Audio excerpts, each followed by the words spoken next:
Amém. Depois disto, o homem me fez voltar à entrada do templo, e eis que saíam águas de debaixo do limiar do templo, para o oriente, porque a face da casa dava para o oriente. E as águas vinham debaixo, do lado direito da casa, do lado sul do altar. Ele me levou pela porta do norte, me fez dar uma volta por fora, até a porta do exterior, que olha para o oriente, e eis que corriam as águas ao lado direito. Saiu aquele homem para o oriente, tendo na mão um cordel de medir. Mediu 1000 côvados e me fez passar pelas águas, águas que me davam pelos tornozelos. Mediu mais 1000 e me fez passar pelas águas, águas que me davam pelos joelhos. Mediu mais 1000 e me fez passar pelas águas, águas que me davam pelos lombos. Mediu ainda outros 1000, e era já um rio que eu não podia atravessar, porque as águas tinham crescido, águas que se deviam passar a nado, rio pelo qual não se podia passar. Amém, igreja, pode sentar. Já oramos pela palavra, e agora o Senhor vai nos revelar o que Ele quer dizer, principalmente quando falavam que as águas que se deviam passar a nado. Isso aqui, igreja, foi uma revelação dada a Ezequiel. Tem muita gente que olha a palavra de Ezequiel,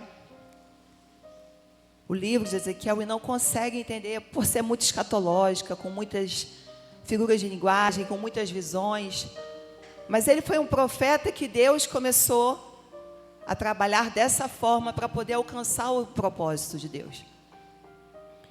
E Ezequiel, ele veio de uma família sacerdotal. Então, provavelmente, ele estava sendo preparado para ser um sacerdote. Só que vocês não sabem o que aconteceu. O povo, que mais uma vez, rebelde, pecador, o que ele fez? Ele permitiu que o juízo de Deus chegasse naquela nação. E aquele homem, Ezequiel, que estava se preparando para o seu sacerdócio, que pela lei provavelmente era pela média de 30 anos, aquele sacerdócio dele foi interrompido. Aquela expectativa daquele homem foi interrompida. Porque simplesmente aquele homem foi levado cativo, não somente com o rei, mas com toda a sua família e com outros. Humanamente, aquele homem que havia sido preparado para assumir uma função tão importante naquela nação, havia sido interrompido. Agora ele estava numa terra estranha. E onde estava seu sacerdócio? Só que eu não sei se você já percebeu que o homem, ele tem as suas expectativas e Deus tem as dele. Só que quando as nossas expectativas não se coadunam com as expectativas de Deus, as nossas expectativas começam a cair por água abaixo, e a gente não entende por quê. Porque as nossas expectativas não podem ser terrenas. As nossas expectativas não podem ser aquilo que a gente quer. As nossas expectativas têm que ser o seguinte: eu quero ouvir a tua voz, eu quero ouvir a tua direção, eu quero cumprir a tua vontade, eu quero cumprir o seu propósito. As expectativas terrenas não podem ser somente terrenas, porque elas vão ser frustradas. Mas quando as expectativas do homem se tornam as expectativas do céu,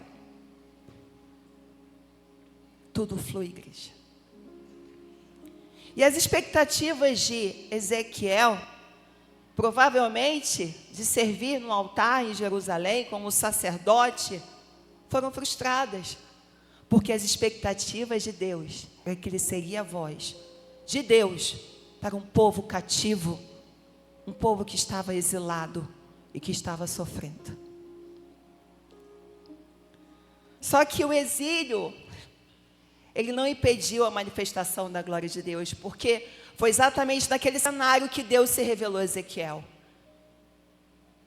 E para completar, Deus chamou Ezequiel para ser profeta naquele turbilhão. Foi um momento difícil que Israel estava passando, que o povo estava passando. Eles foram cativos pela Babilônia. Então Ezequiel, ele começava a ministrar uma palavra de juízo para aquela nação. Mas vocês não sabem o que aconteceu. E Ezequiel 24:16 fala o seguinte: filho do homem, eis que as súbitas vou tirar a delícia dos teus olhos, mas não lamentarás, nem chorarás, nem te correrão as lágrimas. E no 18, falei ao povo pela manhã e à tarde, morreu minha mulher. Na manhã seguinte, fiz segundo me havia mandado. O que Deus mostrou aqui, igreja? Ezequiel já tinha aceitado o chamado, mas o Senhor avisou que iria tirar o prazer dos seus olhos. O Senhor avisou que iria tirar a delícia dos seus olhos, que era a sua esposa. Só que o interessante é que o Senhor fala: você não vai se lamentar publicamente.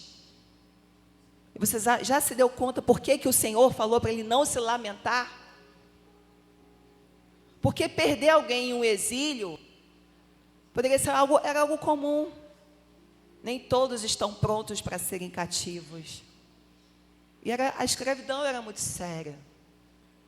E simplesmente ele levou a mulher de Ezequiel, porque durante um chamado, presta atenção, igreja, quando o Senhor tem um chamado, no exercício do seu chamado, às vezes são as piores dores que você tem que enfrentar.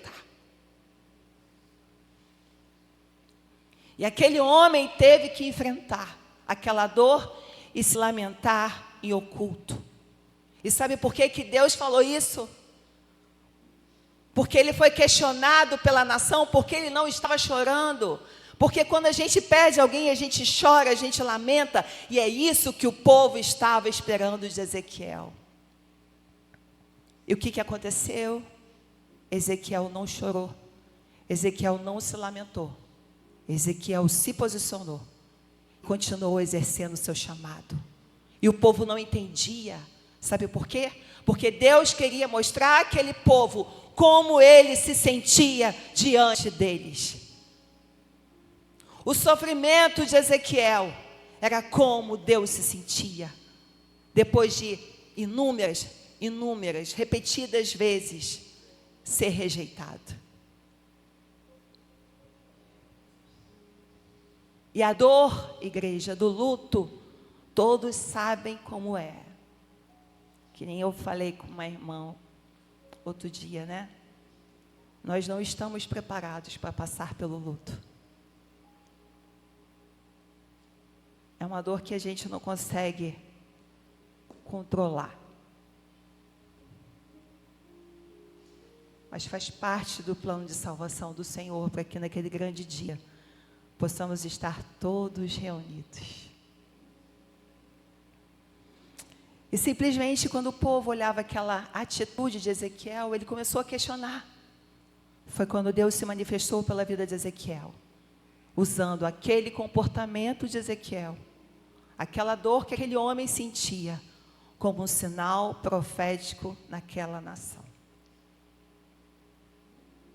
Para que o povo percebesse como era a dor de um pai rejeitado. Na verdade, Ezequiel precisou sentir na sua casa essa porção de sofrimento para que ele pudesse manifestar a presença de Deus por onde ele passava.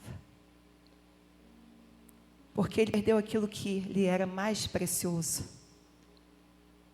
para que o povo pudesse entender que Deus estava se lamentando pelo povo que lhe era precioso.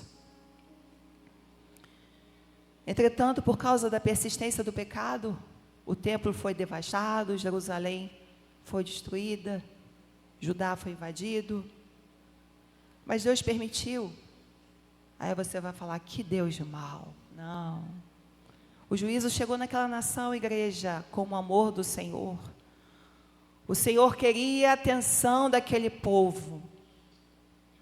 Uma vez eu escutei isso e guardei no meu coração. Se você for prestar atenção, Deus não trabalha conosco no meio da alegria. Porque a alegria é consequência daquilo que você passou na dor. A dor é o processo que Deus usa. Se tudo na sua vida é perfeito, maravilhoso, para que você precisa do Senhor? Ele não vai te fazer falta. Mas Deus quer que você encontre a alegria no meio da sua dor. Que é isso que é o propósito do Senhor. Que quando você estiver chorando, no teu sofrimento, abandonado, você encontre o lugar de refúgio, o lugar da alegria, para que você possa estar na plenitude da presença dEle. Esse é o propósito do nosso Deus, o tempo todo abrindo os nossos olhos. E Ezequiel teve a sua primeira visão, foi quando estava entre os exilados, e quando lhe abriu os céus, e Ezequiel viu o trono de Deus. Já era mais algo que começou a quebrar aquele protocolo dos judeus, porque achavam que a presença de Deus só estava no templo. E Deus, ainda assim, tinha derramado o juízo sobre o seu povo. Mas a glória de Deus estava no cativeiro falando com Ezequiel. Você tem noção disso, igreja? A gente acha que por estar padecendo que o Senhor nos esqueceu. Deus não esquece do seu povo escolhido, separado.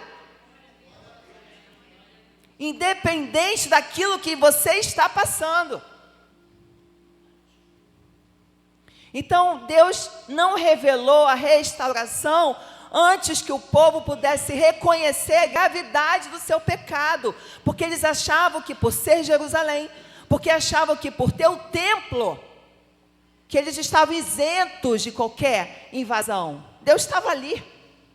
Religiosidade, achando que por ter a igreja, não ia passar por nada. Religiosidade, relacionamentos de superficialidade. E o que Deus faz? Permitiu que o juízo chegasse ali.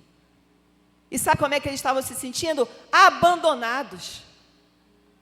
Eles estavam se sentindo abandonados porque eles não estavam acreditando que o juízo havia chegado sobre a vida deles. Aí o que Deus faz? Deus levanta Ezequiel. Não só com uma mensagem de juízo, mas também com uma mensagem de restauração, depois que o povo reconheceu a gravidade do seu erro, porque era um povo idólatra e rebelde. E aí, Deus começa a trabalhar com a mensagem dele, falando que iria pôr um coração e um novo espírito. Tanto que mostrou o vale dos ossos secos, que o sopro dele foi formando toda aquela nação novamente, aquela nação que estava destruída, morta espiritualmente, e Deus foi dando vida.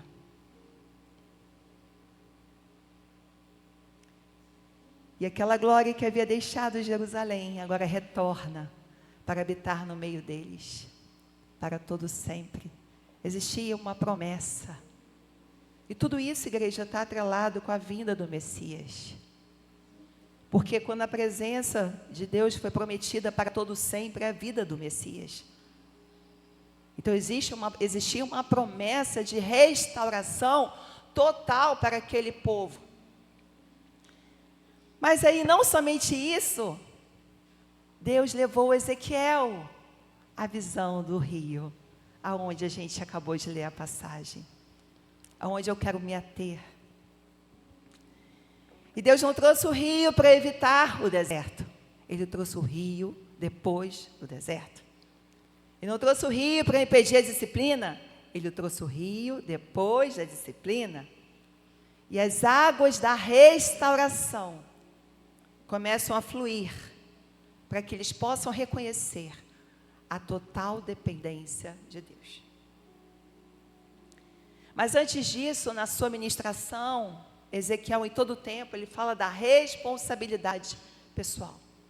O que eu quero dizer é o seguinte: na visão, o homem levava Ezequiel a sós para uma profundidade.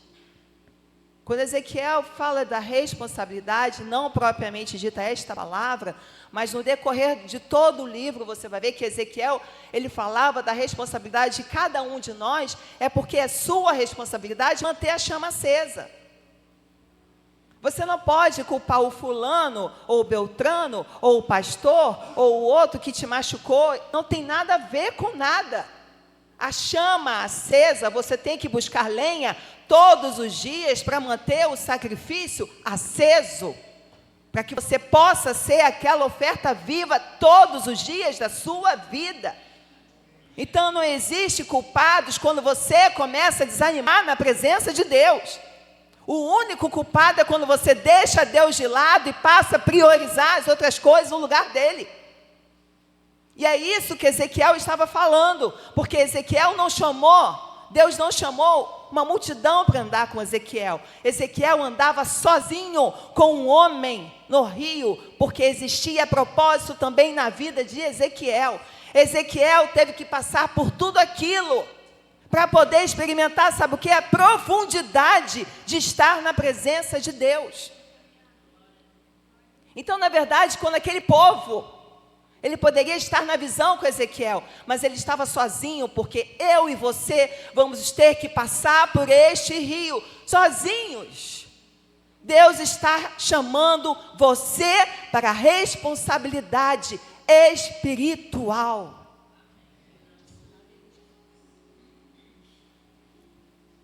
E na visão, Deus deu ao profeta um homem com aparência celestial, que acompanhava ele durante todo o percurso. Mas antes, Ezequiel precisava ver, contemplar, para depois anunciar a revelação. Presta atenção, igreja, eu vou repetir o que a gente leu no início, só que mais abreviado. O homem levou o profeta a ver águas começando a sair debaixo do limiar do templo, em direção ao oriente. Águas debaixo do templo. O homem conduz Ezequiel para fora e ele vê as águas correndo pelo lado direito do templo. O homem mede 1000 côvados. 1000 côvados equivale mais ou menos a 500 metros. E faz Ezequiel atravessar. E aquelas águas chegam no tornozelo. Mede mais 1000 côvados, e as águas chegaram nos joelhos. Mede mais 1000, e as águas chegaram nos lombos, ou cintura. O homem não media a profundidade, mas a distância, porque cada vez que ele avançava, ele estava indo mais profundo. Mede mais 1000 côvados, e o rio se torna tão profundo que já não era possível mais atravessar andando. Era necessário nadar. Deus não mostrou a Ezequiel aonde queria levar. Deus foi conduzindo aquele homem. E nós podemos observar que essa profundidade, ela não foi revelada de uma só vez. Ezequiel precisou seguir onde aquele homem o conduzia. E as águas não paravam de fluir. As águas não paravam de crescer. E quanto mais longe ele ia, mais profundeza aquele homem alcançava. A questão é que ele poderia também estar dentro do templo e observar até onde aquela água ia dar. Mas aquele homem o levou a molhar os pés. E há coisas que só são compreendidas quando nós decidimos avançar, igreja, e permitir que o Senhor nos conduza até onde Ele quer, não é onde nós queremos. E aquelas águas, elas simbolizavam vida, simbolizavam a restauração, simbolizavam a bênção, simbolizavam a presença de Deus. E cada vez que aquele rio se tornava se afastava mais do templo, mostrava que a ação de Deus não estava apenas restrita a um lugar geográfico, restrita àquele templo. As águas do Senhor passavam, abençoando, trazendo vida onde elas tocavam. Porque tem gente que acha, na igreja, não é na igreja. A fonte já está em você. Só que ela precisa fluir para que você alcance as profundezas que o Espírito Santo quer te levar. E agora eu vou te falar de algo que aconteceu neste domingo, quando o pastor lhe pregava sobre esperar em Deus. Ele falava que nesse processo nós seríamos transformados para alcançar as promessas de Deus que não falham. E, na verdade, eu tenho pedido a Deus, nós todos temos pedido a Deus, amém? Queremos ser transformados, queremos cumprir Tua vontade, queremos fazer o Teu querer, Senhor, que não seja o nosso, seja o Teu. E quando eu estava aqui no altar, agora eu vou dar o meu testemunho do que Deus me fez ver. A gente estava cantando o hino, a totalidade da promessa. Daqui a pouco o Senhor começou a me tomar. Eu fui sentindo um renovo que em 32 aos 34 anos de caminhada, eu nunca havia sentido na minha vida. A gente acha que já conseguiu acabar tudo, cessar tudo, que você já conhece Deus com tudo. Em 34 anos de caminhada, o que eu experimentei nesse altar, eu nunca tinha experimentado, porque foi algo, não foi normal, não foi natural. Eu fui guiada pelo Espírito Santo. Enquanto eu fechava os meus olhos, o Senhor me levava a um lugar que eu não sabia como era, eu não tenho ideia de como é, ou eu não conseguia ver nada, mas eu sabia que era o lugar que Ele ia me levar, e eu estava deslumbrada com aquele lugar, porque era o sobrenatural de Deus. E eu fiquei tão impactada, porque, se você me perguntar, Daniela, como é que é o lugar? Eu não tenho ideia de como é esse lugar. Eu não tenho ideia. Eu não consigo nem te falar o que eu vi. Eu só posso falar a você o que eu senti. E quando eu subi, eu falava assim, Senhor, quero ser santo, santo, santo. E Deus falava mais.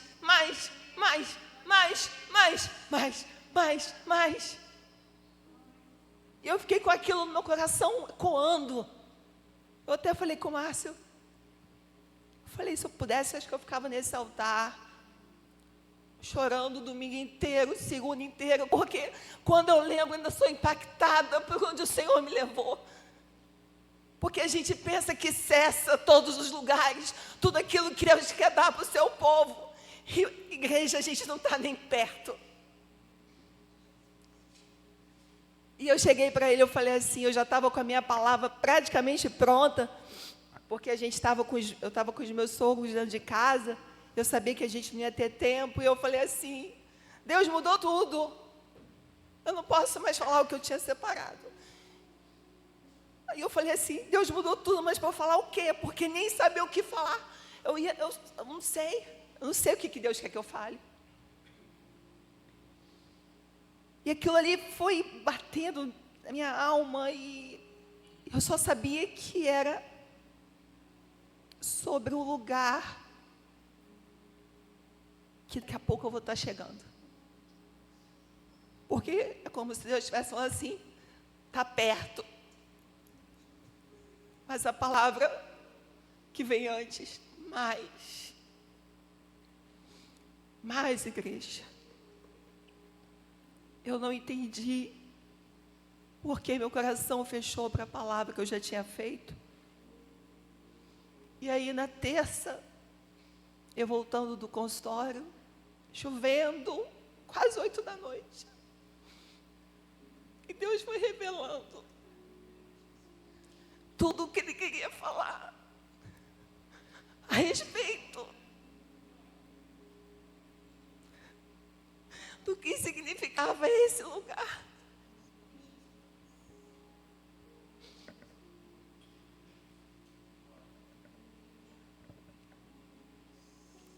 E quando eu vi, eu já estava estudando Ezequiel.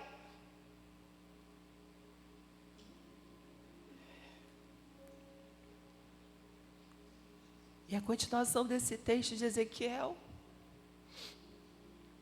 mostra que depois que você ultrapassa todos os níveis de profundeza, de águas profundas, você precisa nadar para chegar no lugar. E Deus falava assim: tira os pés do chão.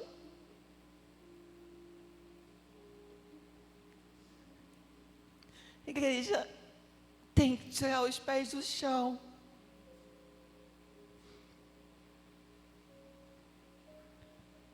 Teve um momento que Deus exigiu de Ezequiel: tira os pés do chão.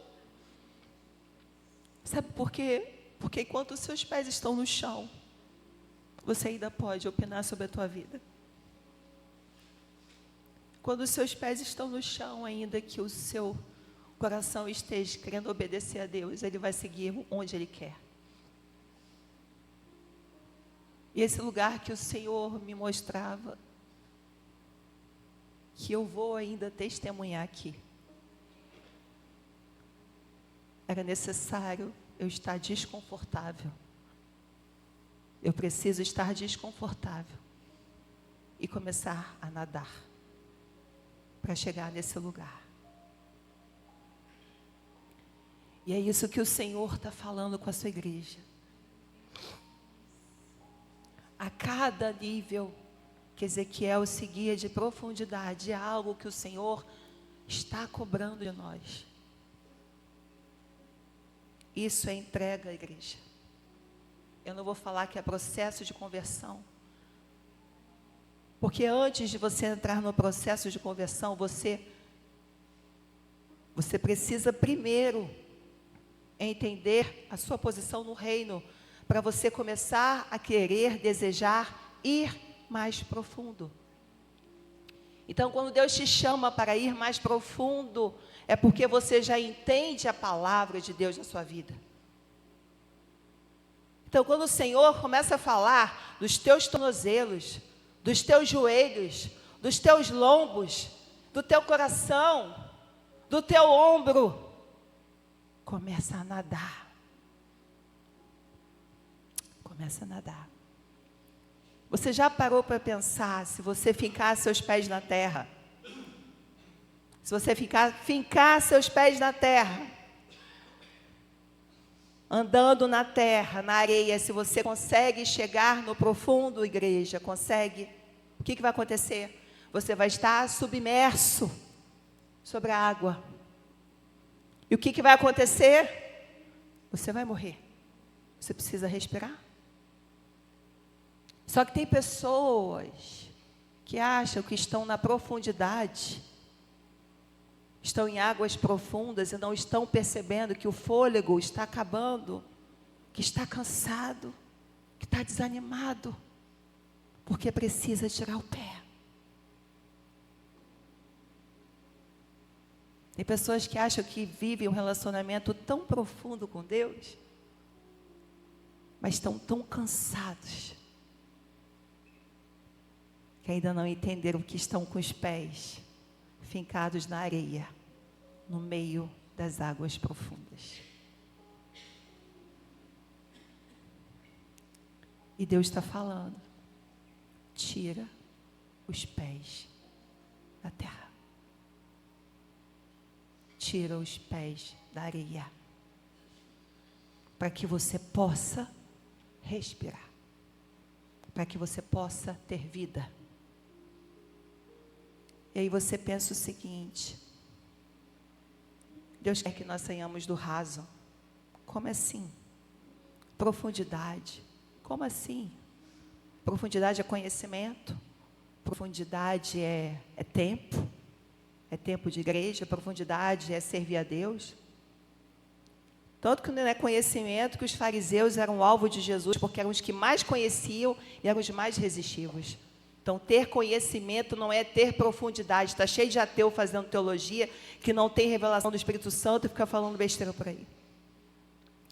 Ter profundidade, igreja. Sabe o que é? É quando você entende que as águas estão correndo fora do templo e você começa a buscar a profundidade no seu secreto. Para que quando você chegue na casa do Senhor, você entenda que aqui não é lugar para que você venha se converter. Aqui não é lugar para você buscar profundidade. Aqui é lugar para você adorar na profundidade. Aqui é lugar que você venha ter um encontro na profundidade. É lugar que você ora na profundidade. Aqui é lugar de consequências, é lugar de resultados, é lugar que a semente é lançada para que na sua casa você busque a Deus, para que você possa adorar a Deus aqui sim, na profundidade. Não, gente, vivendo na superficialidade de qualquer jeito com o Senhor. Se a gente tivesse uma igreja aquecida, onde todos estivessem vivendo na profundidade, vocês iam ver o que Deus está fazendo neste lugar. É exaltar e glorificar, é dar outra face, é amar quem te odeia, é santificar seus ouvidos, sua boca, seus olhos. E por sinal, sabe o que Deus me falava? Que Ezequiel, ele era sacrifício vivo, oferta agradável ao Senhor. Sabe por quê? Porque a oferta, quando chegava no altar, ela não podia ser fermentada, ela não podia ser levedada. Então os ouvidos e os olhos de Ezequiel, eles eram o quê? Santificados. Os ouvidos eram o quê? Guardados. Os olhos eram o quê? Espirituais. Porque você tem que ter os olhos de Deus, para que todo o seu corpo seja iluminado. Por onde você passa, você possa ver o agir de Deus, aonde Deus quer te levar. O problema é que tem gente que empresta o ouvido e deixa cair lixo no seu coração e a oferta fica levedada e acha que pode ser sacrifício vivo ao Senhor. Deus rejeita esse tipo de sacrifício, Deus não recebe. Por isso que Deus levou Ezequiel aos níveis mais profundos, porque ele era oferta viva. A oferta não deu opinião, a oferta teve que chorar sozinho, a oferta teve que se lamentar sozinho, a oferta não tem vontade, a oferta não tem querer, a oferta obedece.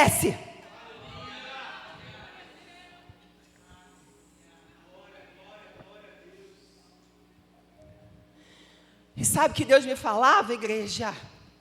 Nós somos o sacrifício vivo do Senhor. E as portas de entrada que levedam, que fermentam a oferta, começa aqui e começa aqui. E eu não falo só dentro da igreja, eu falo aonde os seus pés tocarem. Porque o que sai daqui só reflete o que o fermento já produziu na tua alma. Ezequiel, ele contemplou a profundidade, porque ele entendeu o processo. Ezequiel entendeu o processo onde Deus queria levar aquele homem. Ele entendeu porque desde o início ele foi sacrifício vivo nas mãos do Senhor. E ele pôde contemplar a profundidade no relacionamento que Deus queria com aquele homem. Deus fez com que aquele homem pudesse experimentar aonde ele queria levar. Tanto que, complementando Ezequiel 47:6, um pouquinho antes, porque as águas tinham crescido, as águas que se deviam passar a nado, rio pelo qual não podia passar, ele tinha que ir nadando. Agora presta atenção. E me disse: viste isso, filho do homem? Ele chamava Ezequiel filho do homem. Então me levou e me tornou a trazer à margem do rio. Tendo eu voltado, eis que à margem do rio havia grande abundância de árvores, de um lado e de outro. Então me disse, estas águas saem para a região oriental e descem a campina, e entram no mar morto, cujas águas ficarão saudáveis.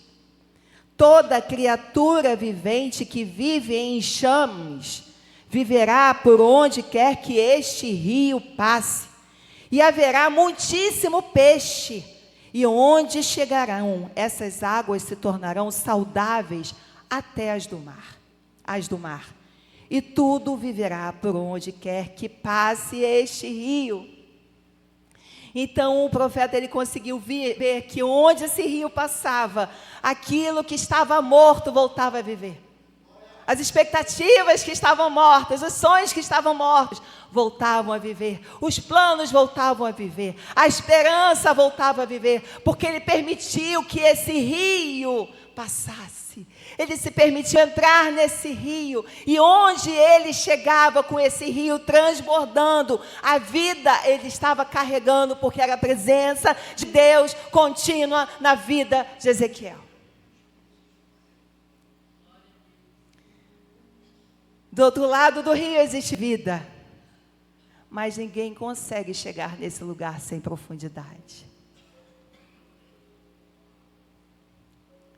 E sabe o que Deus fala, igreja? Onde esse rio passava, até o mar morto, passou a ter peixes, vegetação. Onde o rio passava, trazia fôlego de vida, sabe? Quando a gente consegue entender que Ezequiel foi um sacrifício vivo, foi um momento que Deus levou Ezequiel a entrar nas águas profundas. Deus não chama qualquer pessoa para entrar na profundidade. Não adianta você chegar aqui e querer profundidade. O processo começou antes. Quando Ezequiel já tinha perdido tudo. Antes, aquele cenário poderia ter formado Ezequiel revoltado. Mas aquele cenário levou Ezequiel a cada vez mais num processo de restauração. Deus restaurou aquele homem enlutado, que foi removido o prazer dos seus olhos. Para chegar aonde? Ezequiel, me acompanha. Igreja, o que Deus está falando conosco é o seguinte: o chegar em águas profundas, inicialmente depende de uma vida com Deus. É uma vida de renúncia, é uma vida de entrega. Mas eu te falo que vale tão a pena. Ainda que as delícias dos seus olhos tenham sido tiradas, ainda que no teu ministério você esteja sofrendo, perecendo, entenda que os planos de Deus são muito maiores do que os nossos. O lugar que Deus queria levar Ezequiel é muito maior do que apenas ser um sacerdote dentro do templo. Deus queria falar a Ezequiel: você vai ser a minha voz. Era muito maior. E aquele homem obedeceu. A Bíblia não relata Ezequiel reclamando, Ezequiel questionando, como muitos profetas. Eu sou pequeno, eu não posso fazer isso. Por que estou passando isso? Ou então se lamentando. Ezequiel não se lamentava, não questionava, não fazia nada, ele apenas obedecia. E o que Deus fez? Levou a ele depois das águas profundas. Porque para você viver em águas profundas é desconfortável. Você chegar aqui, você orar sem ver nada diante dos seus olhos. Você acordar de manhã para buscar a Deus sem ter ânimo nenhum. Você receber, dizer que Deus tem uma promessa na tua vida, onde você vê o mundo desabando. Você vê uma doença terminal e você falar que Deus vai curar. Isso é para quem tem profundidade, igreja. Profundidade não é para crente que fica no confortável, molhando o pé no rasinho. Profundidade é para quem vê além. É para quem entende o Deus que serve. Deus tem que ser o primeiro na sua vida. Que nem o Márcio falou no domingo, a sua fé tem que ser do tamanho do teu Deus. Qual é o tamanho do teu Deus? É o Deus que te faz levantar todas as manhãs, mesmo com tudo dando errado. Esse é o teu Deus. Isso é vida de profundidade. É quando você não vê a solução, isso é vida de profundidade. É quando você está esperando uma promessa e passa anos e anos e anos e não acontece, isso é vida de profundidade. Sabe por quê? Porque vai chegar o tempo. Mas não saia das águas profundas que o Senhor te colocou. Porque o teu tempo de desconforto vai acabar, igreja.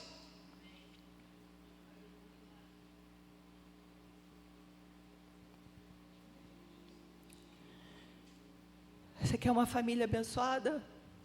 Mergulha. Você quer um emprego? Mergulha.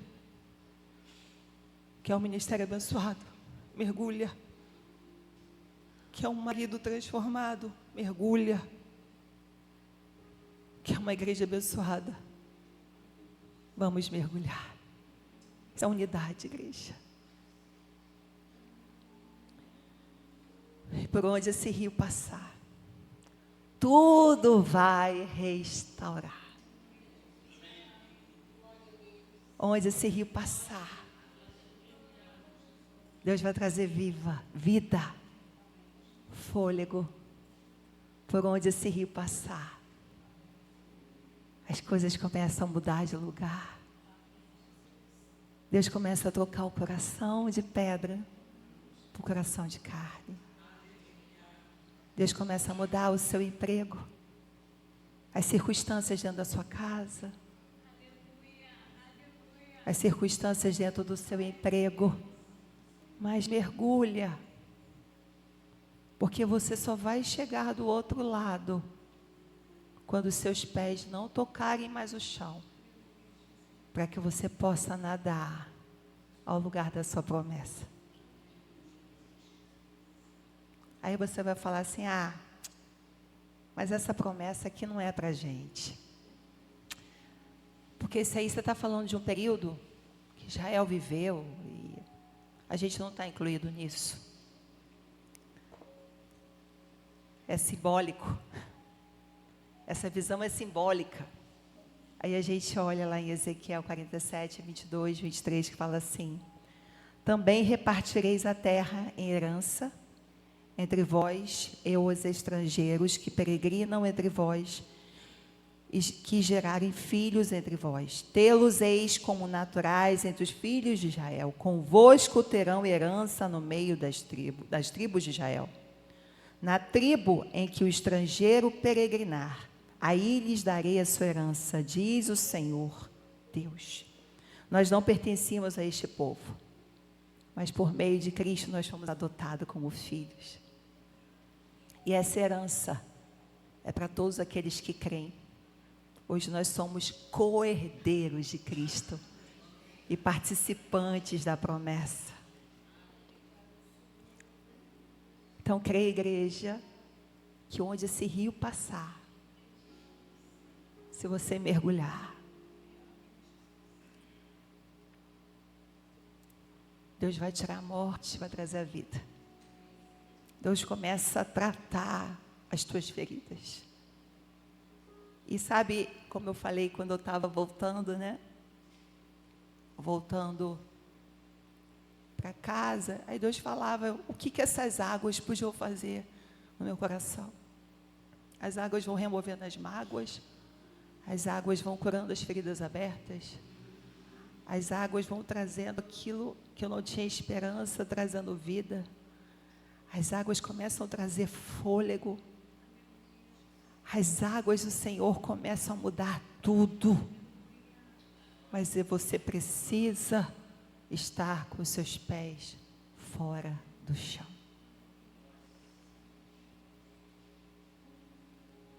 E aí Deus falava assim: depois que os seus pés não tocarem mais, é só nadar para o outro lado, que a promessa vai se cumprir.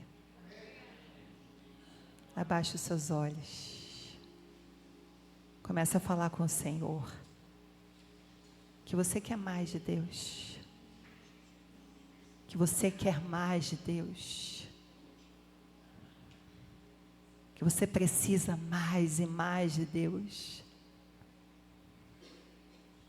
que você não quer só molhar seus tornozelos, você quer mergulhar, ainda que você esteja desconfortável, mas mergulhe, que daqui a pouco você começa a nadar, e vai chegar no lugar que Deus quer te levar, e este lugar é o lugar do sobrenatural, é o lugar da promessa, é o lugar onde haverá vida, é o lugar onde Deus vai sarar as tuas feridas, é o lugar da tua cura, da cura do teu interior, da tua mente, é o lugar que Deus vai abrir os seus olhos espirituais, é o lugar que você vai andar com Ele todo momento, porque é o lugar onde o seu pecado não vai ter mais vida nem controle sobre você, é o lugar onde o pecado não vai ter domínio mais sobre você, é o lugar onde os teus pés não vão mais ditar o lugar que você vai.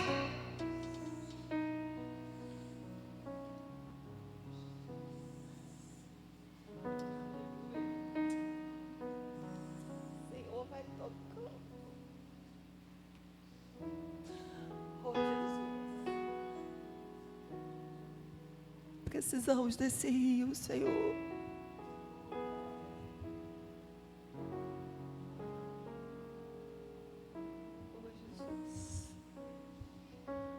Senhor, diante de Ti, entregamos nossos corações. Queremos ser como Ezequiel, sacrifício vivo, Senhor, em Teu altar.